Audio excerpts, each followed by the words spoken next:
Hello, good morning mga ka-hardins to Hardy Ronggoros. So ngayong umaga po nandito po tayo sa aking bahay dahil po meron pa ako ng ipapakilalang bagong produkto.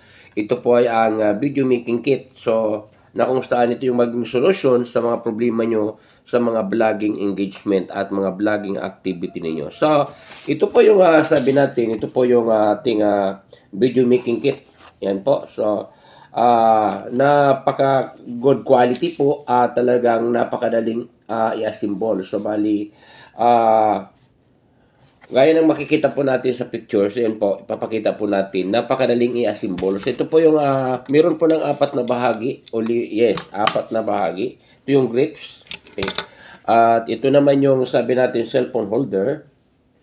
At ito naman yung lead light. At ito yung ating microphone. So ito yung siyempre meron ng connector sa microphone para po magkaroon ng magandang quality ang boses ng mga videos ninyo. So paano ito natin gawin? So ito i-attach lang natin ito dito. Yan. Fix lang natin ito paikot. Okay.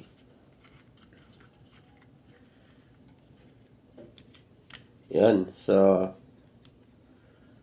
kung gusto mo, yan, iharap mo dyan, tapos dito sa ilalim, itighten natin yung bolt. Yan, so nakaharap po yung ating cellphone holder. Yan. Pagkatapos, ilalagay po natin yung ating ring, yung ating lead light. Yan po. So, i-insert lang natin. Then, ikot natin yung bolt. So, nakapix na po yung ating lead light. Pagkatapos, ipipix po natin yung ating microphone. Depende po kung sino yung gusto mong kausapin. Pag ikaw lang yung magsasalita, dapat nakaharap sa inyo yung camera. At pag sabi natin, yung audience mo naman, o in-interview mo yung sabi natin, pwede mong iharap ang camera. So, ganun po yon. So, napakadali lang pong gamitin. So, ngayon po, ilalagay na po natin dito yung ating cellphone. So, na po, ilalagay na po natin dito yung ating cellphone. Yan. So, yan na po. So, nakapix na po yung ating cellphone.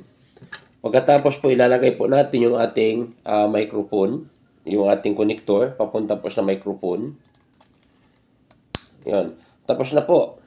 Okay. Ganun lang guys ang sabi natin pag set up ng ating video making kit.